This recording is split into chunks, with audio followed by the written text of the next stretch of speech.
जय जगन्नाथ मु ज्योतिर्विद डॉक्टर भवानी शंकर महापात्र आपण मानू भाग्य दर्पण कार्यक्रम को स्वागत जनाऊँ। बेले बेले जीवन में किसी समस्या देखा दिए एवं से समस्यार कष्ट बा दुख विशेषकर पारिवारिक समस्यार दुख अन्य मान आगे कहवा बेलू को आखि जकई ही जाए बा लुह पड़ी आसे। अनेक समय देखा दिए पिता पुत्र मध्य परिवार रे अति साधारण कथा को नहीं मत पार्थक्य मतांतर सृष्टि होता है। बेले बेले पिला माने कहते बापा आम कथा को बुझी पारे ना, आमर मन भावना को बुझी पारे ना। बेले बेले पिता मध्य कहती जे पुओटी को एते पाठ पढ़ी बढ़ई सबु प्रकार तार सेवा करी पुओ हिसाब से भल पाइबा देइथिली, किंतु सी आज बड़ हो मो कथा शुणुना बा मो कथा मानुना बा कथा कथा के घरे अशांति देखा दूची। पुओर अनेक समय पिता प्रति भल पाइबा एवं भक्ति रही, बापांकर मध्य पुओं प्रति भल पाइबा एवं भक्ति रही, किंतु जेतेबेले सामना सामनी गोटे कौन कथा को आलोचना को आसुचंती, जेतेबेले डाइनिंग टेबुल रे बसुचंती गोटे आलोचना आसूची डिस्कशन टेबुल रे बसुचंती से समय छोट छोट कथार बापा पुओं मध्य पिता पुत्र मध्य कलह जाते होची। पितांकर कौन कथा पुत्र मानुना बा गोटे निज हिसाब रे करिया को चाहूँगी एवं अनेक समय पुअर जदि किसी कार्यदक्षता अच्छी भल अच्छी पिता ताको मध्य इग्नोर कर द्वारा किसी हेनी बा से पारिबनी, जो कारण कि परिवार मतभेद रोचे एवं मझिरे अन्य भाई भौणी बा माँ विशेषकर सी बलि पड़ जाती। ये कहीं होता है जदि जातक को आम विचार करवा जन्म जातक जन्म कुंडली रे रवि होचंती पितृकारक ग्रह, रवि होचंती पिता। जदि जातक रवि राहु सहित युक्त होता, जदि जातक रवि शनि एकत्र थांती, जदि जातक रवि को राहु देखुए एवं शनि मध्य देखुए, शनिकर दृष्टि होची निज स्थान ठारू जोटी शनि अछंती से स्थान ठारू तृतीय सप्तम दशम। जदि यही दृष्टि रे शनि रवि को देखुचंती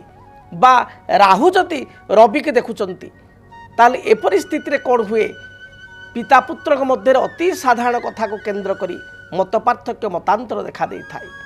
आपण निज जन्म जातक को देखंतु, जन्म कुंडली को देखंतु। जदि आपण को जन्म कुंडली रे जन्म जातक रे रवि शनि एकाठी अछंती, रवि राहु एकत्र अछंती,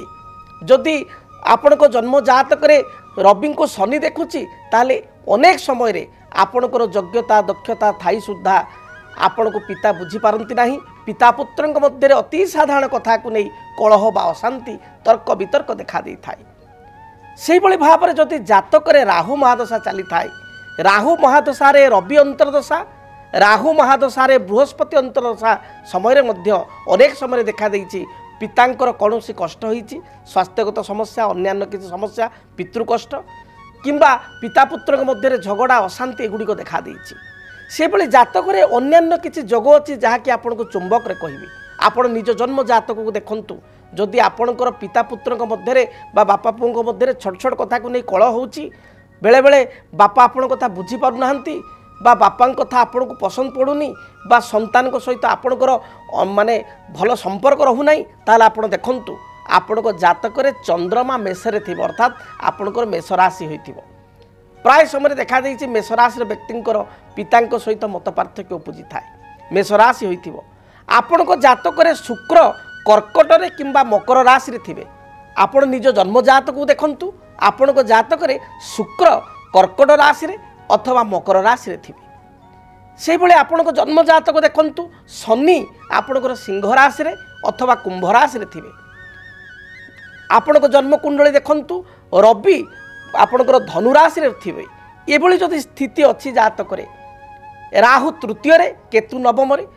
केतु तृतीय रे राहु नवम रे, एभली जदि संयोग अच्छी जातक आपणकर ताल देखिए पिता पुत्र मध्य अति साधारण कथा को नहीं मत पार्थक्य मतांतर देखा देव। पुत्र मध्य पैतृक संपत्ति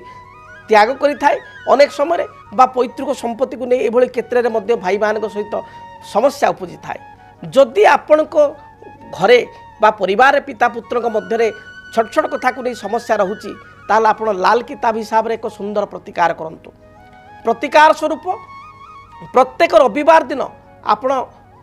पियाज रसुण आमिष ठारू दूरे रुहंतु बा सात्विक भोजन ग्रहण करंतु। भगवान सूर्य को प्रत्येक दिन गाधे सारिया परे जलार्घ्य प्रदान करंतु एवं विशेष करी रविवार गुड़िक गोटे तंबा ढाल जल सामान्य तिल तिल आपण तादर पकांतु तिल बा राशि कला राशि तिल तादर पकांतु एवं ता सहित आपणकर गुड़ खंड गुड़ तादर ये करिकी पानी रे आपण भल भाव में घोली दिंतु बा मिसई दिंतु सूर्य भगवान को आपण जदि पुत्र बापा ना नहीं आपण गोत्र ना नहीं निज ना एवं बापा ना नहीं सुसंपर्क स्थापन हो बोली आपण रविवार प्रत्येक रविवार दिन सूर्य को जलार्घ्य दिंतु गुड़ मिश्रित तिल मिश्रित जल अर्पण करंतु देखिए पिता पुत्र मध्य जो संपर्क रे मत पार्थक्य होची मतांतर होची ता दूरीभूत हेबो से भली आउ एक छोट प्रतिकार आपण देखिए मेला महोत्सव मानक मार्केट रे आपण हल्का हल्का सरू सरू बाउंसर बइंसी मिलुची से बाउंसर बइंसी को आपण आनिबे हल्का बइंसी एकदम